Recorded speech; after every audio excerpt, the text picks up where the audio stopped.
I'm Ryan Milliken from Hardway Performance, and you're listening to the Diesel Power Podcast. I'm Dimitri Miller with No Zone Diesel. This is Anthony Reams from XDP. Jaron Holder from Holderdown Performance. I'm Corey Willis with PPEI. I'm Drew with D&J Precision Machine. I'm Pinky. And you're listening to the Diesel Power Podcast. Diesel Power Podcast. And you're listening to the Diesel Power Podcast. The one and only Diesel Power Podcast. What is going on, Diesel Nation? And we're keeping the podcast rolling. We got a really fun one today. A longtime friend of the podcast, and Street Diesel Power is gonna be on. We're gonna talk about a bunch of different things. Before we get to that, we want to thank ATS Diesel for bringing this episode to everyone, making it possible to do these podcasts. We've got a ton of cool things that they've been rolling out and innovating and just making to meet the demands of today's trucks, which people are using these trucks more, harder. The power levels are getting insane. They've got a ton of turbo kits, everything from towing, racing, a little bit of everything. You can accommodate those bigger injectors, those aggressive tunes.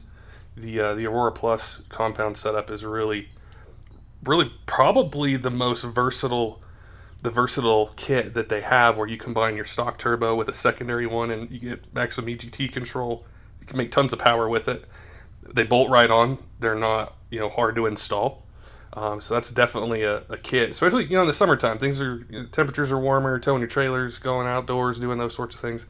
So if you're interested in that, want to know how to drop those EGTs, want to be able to make more power, want to be able to protect the motor from those high temperatures, give us a call. Number's 888-556-0743, or you can jump on our site. Let's go to www.streetdieselpower.com. All right, let's get right in this conversation with Cory. You're live on the Diesel Power Podcast, Cory. How you been, man? Perfect. Not too bad. How you been, buddy? Man, staying busy. It's summertime. Good. Yeah, it's a beautiful time of the year. Does it get pretty warm in the summer up where you're at?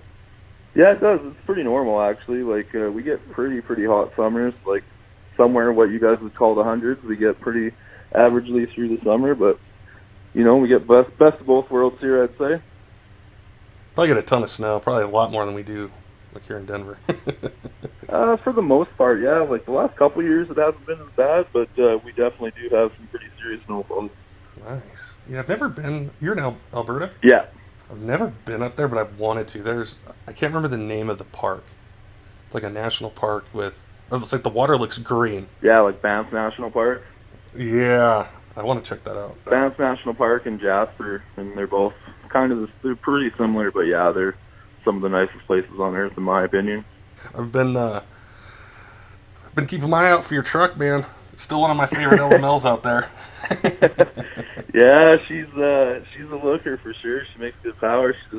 I haven't touched her too much in the last little while. Actually, last time I competed with it was just at the Gawley Challenge. Last time I seen you, so that was 2 years ago. Yeah, it was 2 years ago. I remember that massive Charger. Yeah, she's a big turbo.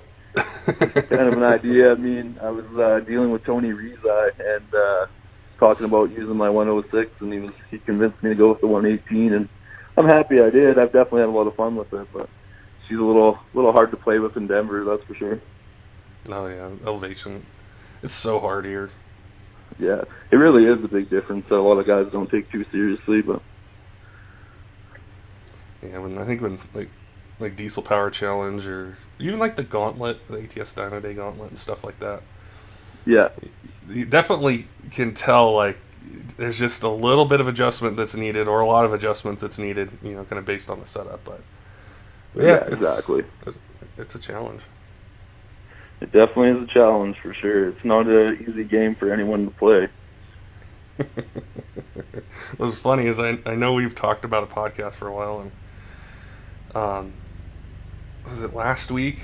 Because I know we're both fight fans and love that stuff, and I'm not going to lie, I had my doubts about McGregor and Mayweather actually doing this.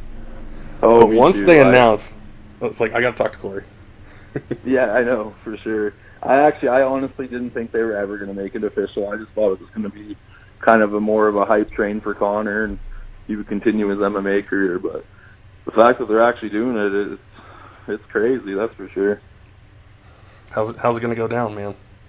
It's so tough. There's so many variables in that fight.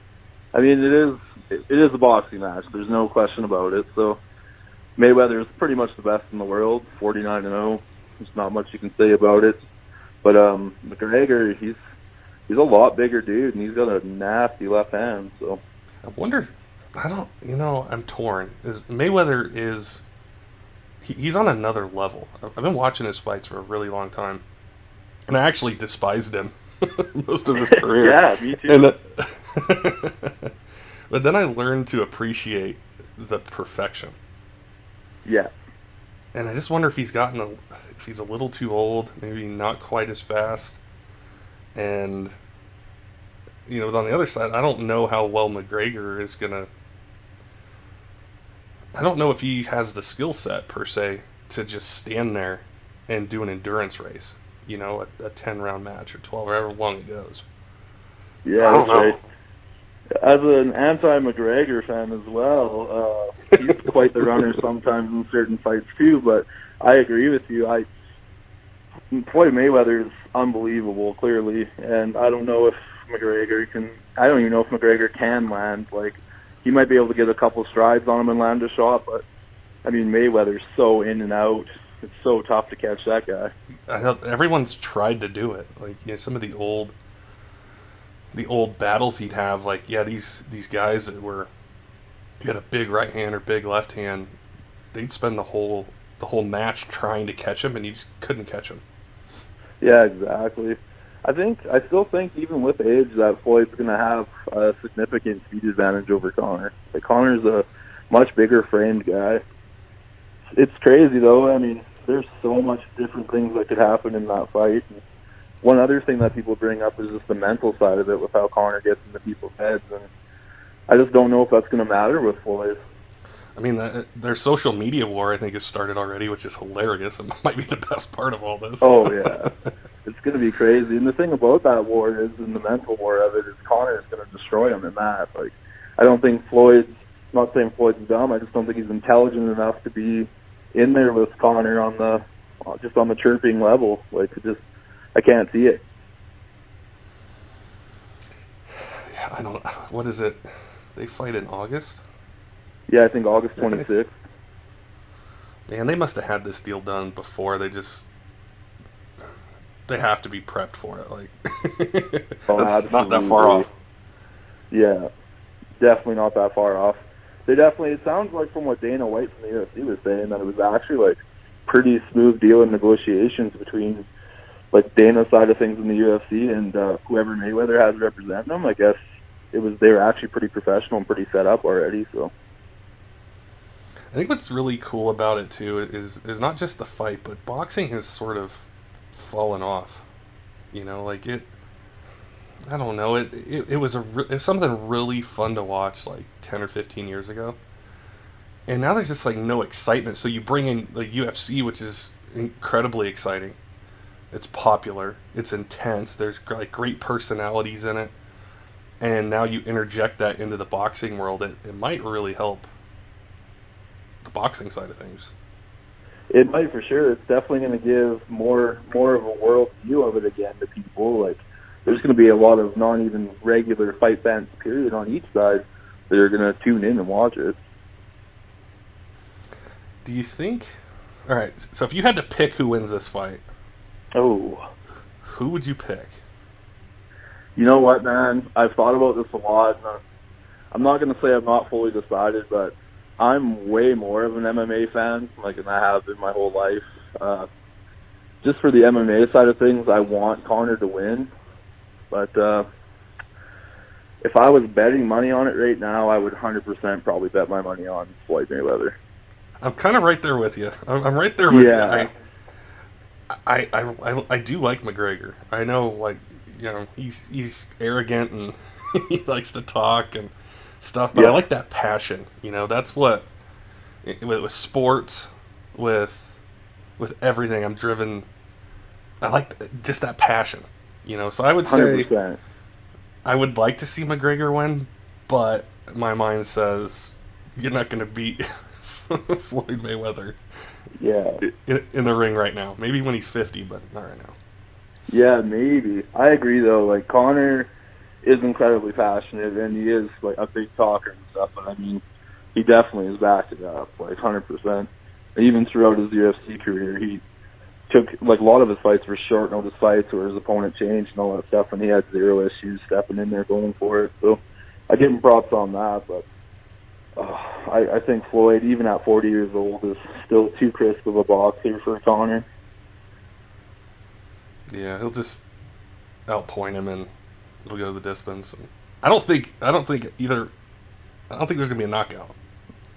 No, I don't think so. I mean, the only chance of a knockout really would be on Conor's side catching Floyd early with a left, I would say. But other than that, probably not. I think it'll be more of a points race, and I think it'll be pretty handily for Mayweather.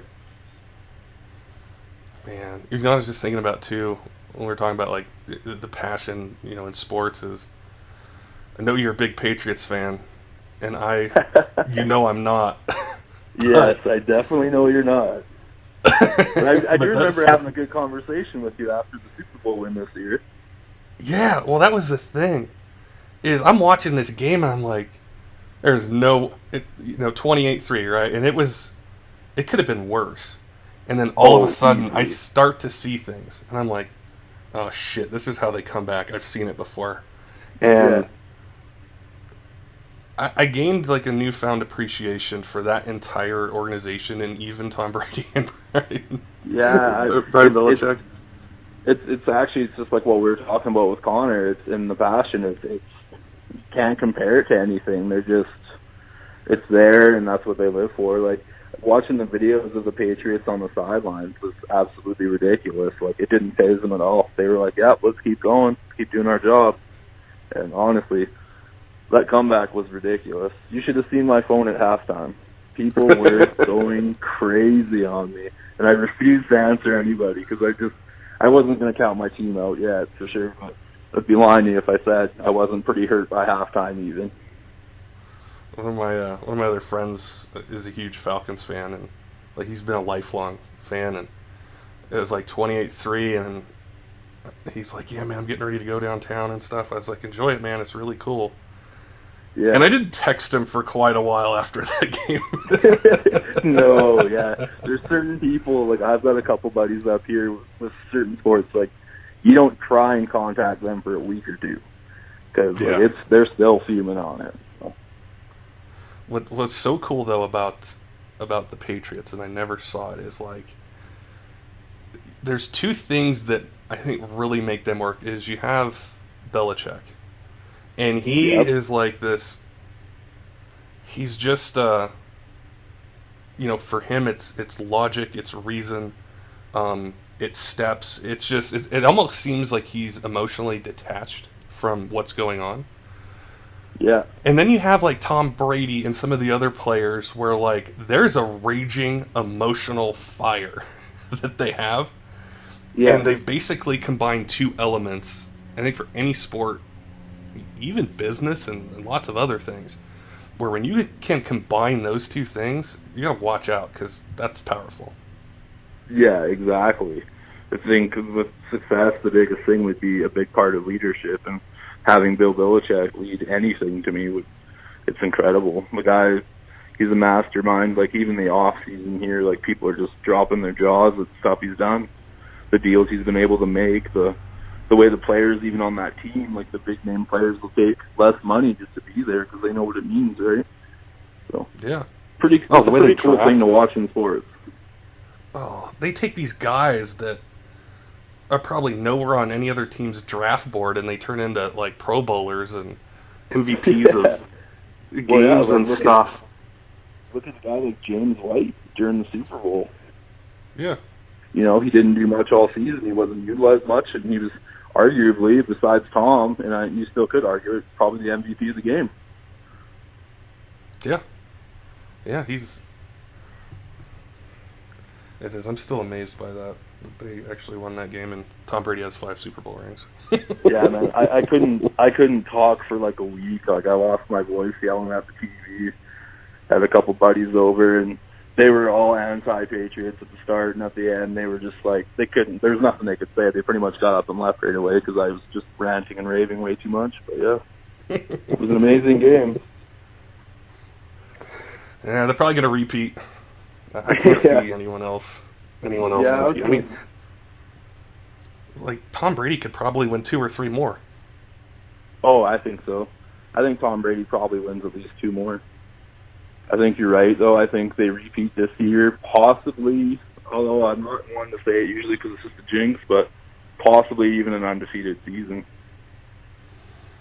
Like, looking at their schedule, it's not too crazy.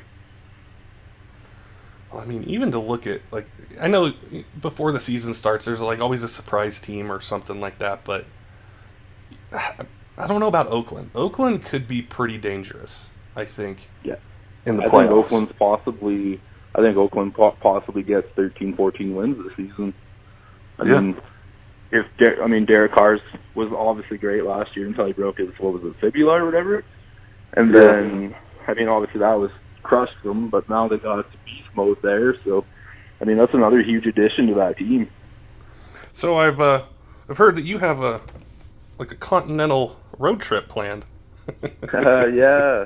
Me and a good friend of mine, Shane Best, are jumping on our Harleys here in Western Canada, and we're going to ride across to the east coast of Canada and then go down to Florida, party down there, and go across to California, down to Cabo, then back up to Canada. And we're going to try and hit up as many diesel families along the way as we can.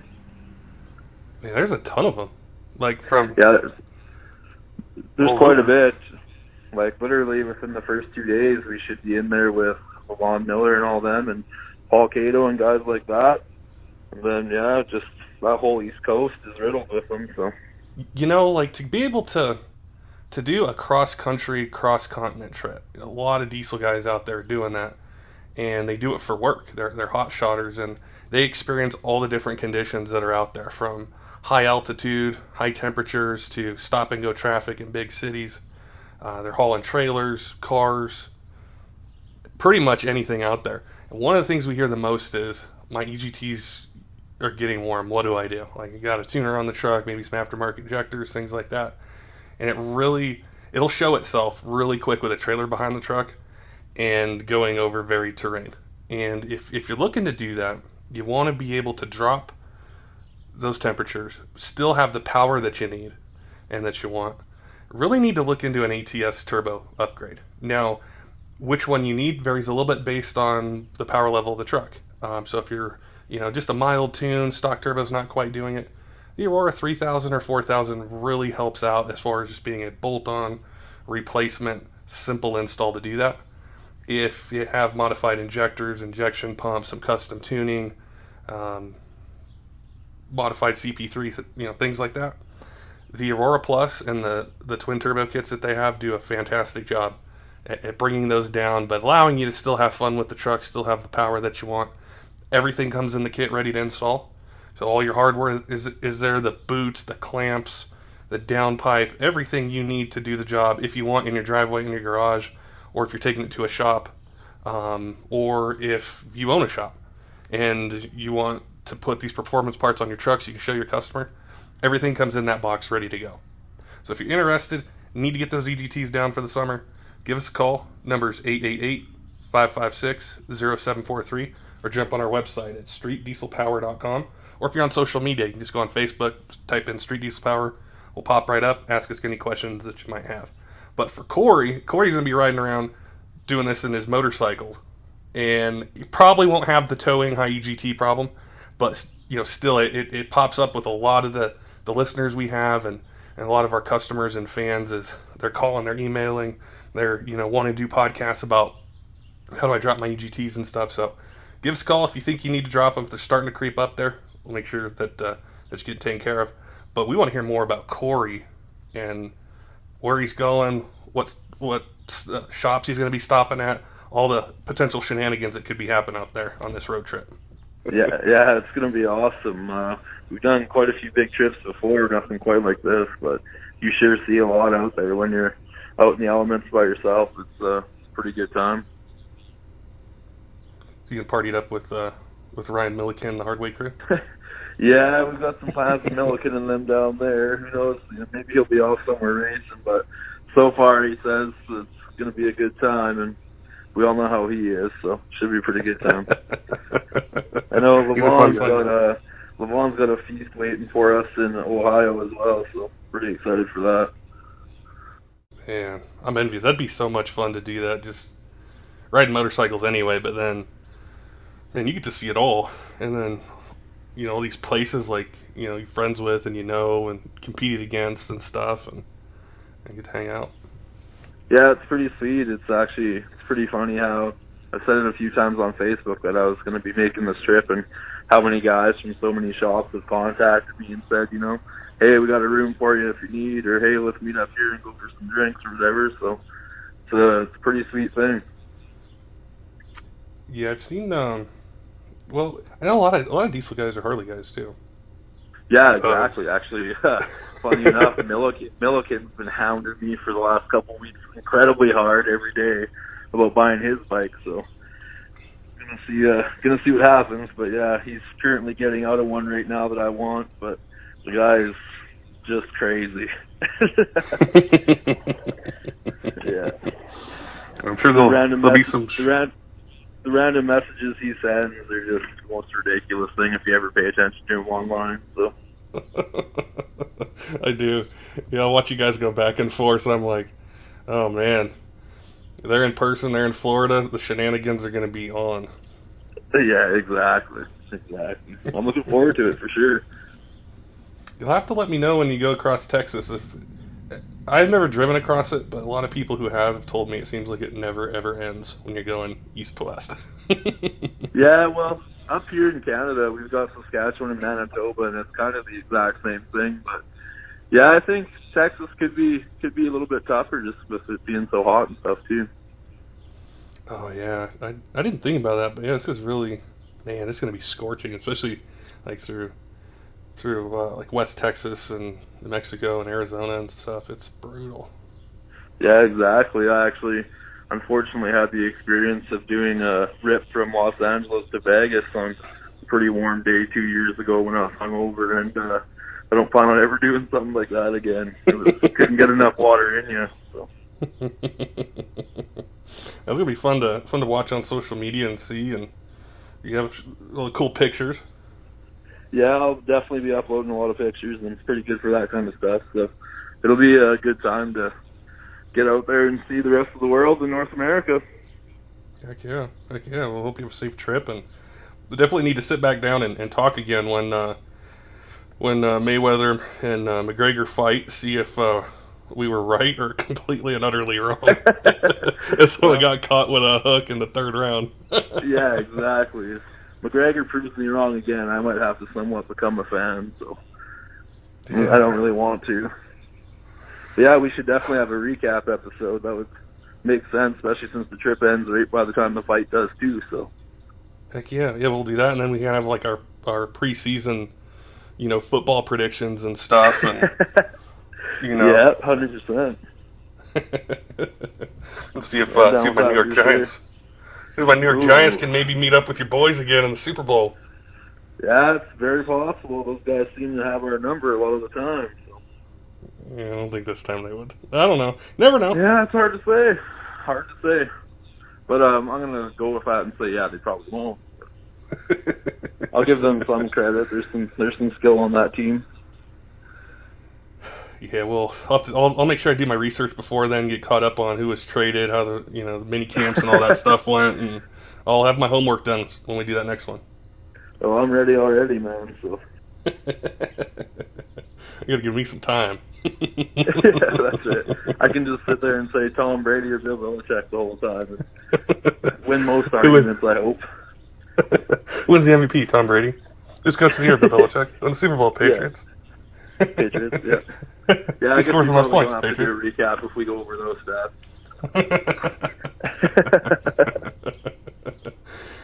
That's true though. They're right up there. So, yeah, man, that's sweet. Yeah, that'd be stoked. All right, man. We'll have that trip. Keep us all updated with pictures and stuff, and we'll chat here in a couple months. Sounds good, buddy. Thank you. Don't forget, guys, if you're looking to make more power, drop your EGTs, have better performance, have your truck a little bit more powerful than the next guy, a little bit quicker than the next guy. A turbo upgrade can definitely do that. It's one of the key parts of making good, clean, efficient power with your truck. We've got a ton of ATS turbo kits available. Most of them are ready to ship same day or maybe the next day, worst case scenario. So give us a call, whether you got a Cummins, Duramax, Power Stroke, pretty much any year range. We've got it covered. Call us at 888-556-0743. Go to streetdieselpower.com. You can search them all right there. Hit us up with any questions. We're around day, pretty much, and night, just to be able to help you guys, guide you in the right direction, make sure you get the turbo kit that works for you. Until next time, keep the shiny side up.